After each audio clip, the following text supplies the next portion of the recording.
नमस्कार दोस्तों, target with PS Parihar channel में आपका स्वागत है। इस चैनल के माध्यम से आप लोगों को विद्यार्थी जीवन से संबंधित सभी सूचनाएं प्रदान की जाती हैं।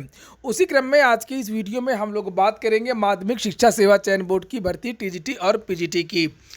टीजीटी पीजीटी की पल पल की अपडेट आपको इस चैनल के माध्यम से दी जाती है और जैसा कि थंबनेल में लिखा हुआ है कि टीजीटी पीजीटी विज्ञापन में लागू हो सकता है 10वीं और 12वीं वाला टीईटी। पूरी बात करेंगे तो वीडियो जल्दी से लाइक कर दें, शेयर कर दें। जिन छात्रों ने चैनल को अभी भी सब्सक्राइब ना किया हो तो जल्दी से सब्सक्राइब कर दें।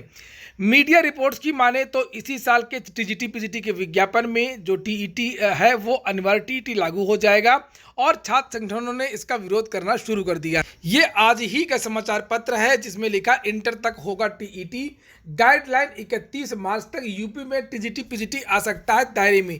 इसी साल की बात हो रही है। एनसीटीई के 31 मार्च तक इंटर तक टीईटी की गाइडलाइन देने के निर्देशों के बाद उत्तर प्रदेश में प्रस्तावित टीजीटी पीजीटी का विज्ञापन इसके दायरे में आना तय है और अक्टूबर 2020 में सरकार ने विज्ञापन जारी किया था, लेकिन बाद में इसे रोक दिया गया। मैं आपको एक बात बता दूं कि समाचार पत्र में ऐसा लिखा क्यों है। लिखा इसलिए है कि अगर एक कामा, एक दस्तखत, एक लाइन में संशोधन करना होता है थोड़ा सा भी, तो माध्यमिक शिक्षा सेवा चयन बोर्ड को लगभग 1 वर्ष से 1.5 वर्ष लग जाता है उस संशोधन में। पिछले लगभग 1.5 वर्ष पहले 40,000 पदों का अधियाचन आया था।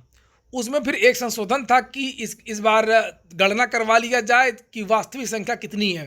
तो वास्तविक संख्या पता करने के लिए पदों की संख्या कम की गई और इस पूरी प्रक्रिया में 1.5 साल का समय लग गया। 40,000 पदों के बाद में फिर लगभग 15,500 पदों के लिए जो है विज्ञापन निकाला गया। तो केवल एक संशोधन की वजह से, एक सुधार की वजह से इतना समय लग गया। उसके बाद में तदर्थ शिक्षकों का मामला आया और फिर से विज्ञापन वापस ले लिया गया। लगातार मीटिंगों का दौर जारी है। चयन बोर्ड की तरफ से कुछ भी नहीं कहा जा रहा है। 19 तारीख को युवा मंच के जो अध्यक्ष, उनके साथ में बैठक हुई थी, मीटिंग हुई थी। अध्यक्ष ने कोई भी तारीख नहीं बताई।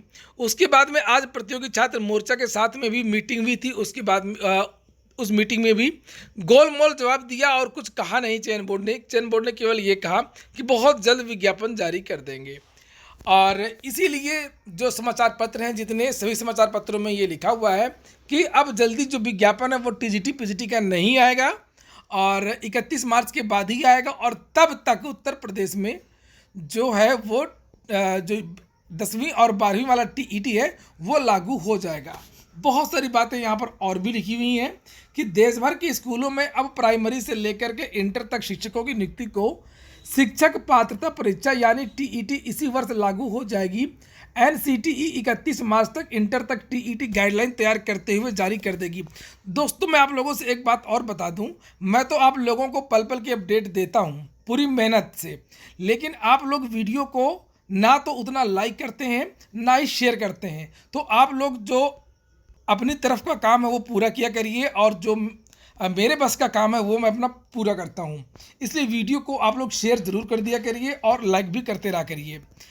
आगे की बात करते हैं। लिखा है कि अभी तक कक्षा 1 से 5 तक और कक्षा 6 से 8 तक प्राइमरी जूनियर स्तर पर टीईटी का ही प्रारूप निर्धारित है। मतलब कि प्राइमरी और उच्च प्राथमिक का टीईटी होता है। वर्ष 2011 से सीबीएसई और राज्य, जो अलग अलग राज्य हैं, वो सब टीईटी करवा रहे हैं और अब ये प्रारूप बन रहा है कि अब जो एलटी ग्रेड की जो भर्ती होती है, जो टीजीटी की भर्ती होती है, उसमें भी टीईटी अनिवार्य होगा और जो पीजीटी होती है, जो प्रवक्ता की भर्ती होती है, उसमें भी अब टीईटी अनिवार्य होगा और ये 31 मार्च से लागू कर दिया जाएगा देश भर में। लिखा है कि एनसीटी 12वीं तक टीईटी प्रारूप तैयार करने से पहले जारी प्राथमिक और उच्च प्राथमिक टीईटी के डाटा का विश्लेषण करेगी कि जो अभी तक टीईटी होता रहा है उसके क्या नफ़े, क्या नुकसान, सिलेबस इत्यादि को लेकर के। एनसीटी ने राज्यों में टीईटी में पास छात्र प्राथमिक एवं उच्च प्राथमिक स्तर पर पास प्रतिशत, गणित विज्ञान और सामाजिक विज्ञान में पास प्रतिशत का रिकॉर्ड मांगा है।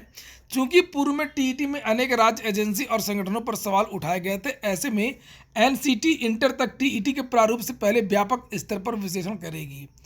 तो यहाँ पर लिखा है कि अब जो टीईटी है ये उत्तर प्रदेश में अनिवार्य हो सकता है और ये जो टीजीटी पीजीटी है इसका विज्ञापन भी इसके दायरे में आ जाएगा।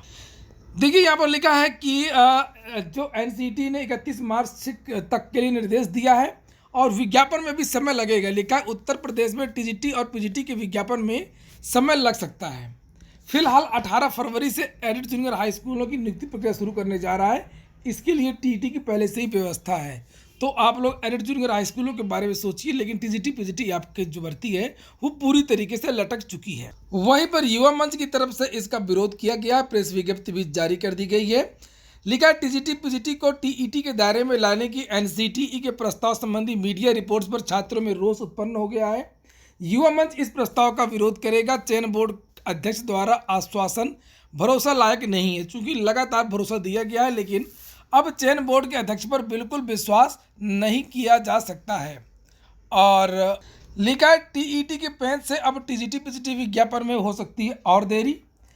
इंटरमीडिएट तक टीईटी के दायरे में लाने के एनसीटी के प्रस्ताव पर छात्रों में गहरी नाराजगी है। युवा मंच अध्यक्ष अनिल सिंह ने इस पर प्रतिक्रिया व्यक्त करते हुए कहा कि न सिर्फ ये अनावश्यक है, बल्कि इससे टीजीटी पीजीटी विज्ञापन, जिसमें पहले से ही बहुत ज़्यादा देरी हो चुकी है, एक बार पुनः अधर में फंस सकता है। उन्होंने कहा कि विज्ञापन के संबंध में चयन बोर्ड अध्यक्ष का बार बार दिए जा रहे आश्वासन भरोसा लायक नहीं है। दरअसल टीजीटी पीजीटी के विज्ञापन पर रोक और उसमें की जा रही अनावश्यक देरी का मामला शासन स्तर पर लिए जा रहे निर्णय के चलते है।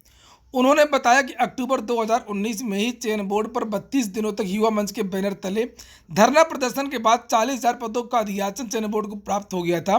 चयन बोर्ड ने भी उस वक्त विज्ञापन जारी करने की कवायद तेज कर दी थी, लेकिन मुख्यमंत्री के निर्देश पर गठित टास्क फोर्स द्वारा पदों को कम करने की प्रक्रिया में 1 साल का वक्त लग गया।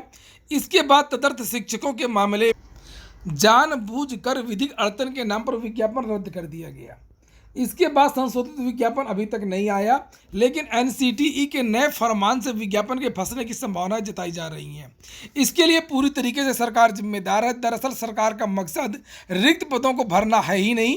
यही वजह है कि 17 सितंबर 2020 के राष्ट्रीय स्तर पर हुए आंदोलन के बाद रिक्त पदों पर नियुक्ति पत्र देने की घोषणा पर रत्ती भर भी अमल नहीं हुआ। भवदीय अनिल सिंह, अध्यक्ष युवा मंच। तो सरकार को तो मौका चाहिए कि किसी तरीके से भर्ती रुके और उनके लिए कहने को हो जाए कि हम तो भर्ती करना चाह रहे थे, लेकिन तकनीकी समस्या हो गई, विधिक समस्या हो गई, और अब तो टीईटी के दिशा निर्देश जारी हो गए एनसीटी के लिए, इसलिए पहले टीईटी कराना होगा। तो अब आगे क्या होता है, जो भी अपडेट होगी मैं आपको दे दूंगा। लेकिन चयन बोर्ड की लापरवाही की वजह से और सरकार की मंशा की वजह से ये जो भर्ती है टीजीटी पीजीटी की, वो ठंडे बस्ते में जाती दिख रही है। लगता है कि इस बार भी ये भर्ती जो है वो 5 साल में ही पूरी होगी। तो ठीक है दोस्तों, आप लोग जो भी कहना चाहते हो कमेंट बॉक्स में कह सकते हैं। मैं आपके जो कमेंट होंगे उनको पढ़ने की कोशिश करूंगा और आपके कमेंट्स के आधार पर एक और वीडियो कल मैं बनाऊंगा। ये हो गया आज का वीडियो। अगर आपको अच्छा लगा हो तो लाइक अवश्य कर दिया करें। जिन छात्रों ने चैनल को सब्सक्राइब ना किया, सब्सक्राइब कर लें। पूरा वीडियो सुनने के लिए बहुत बहुत धन्यवाद।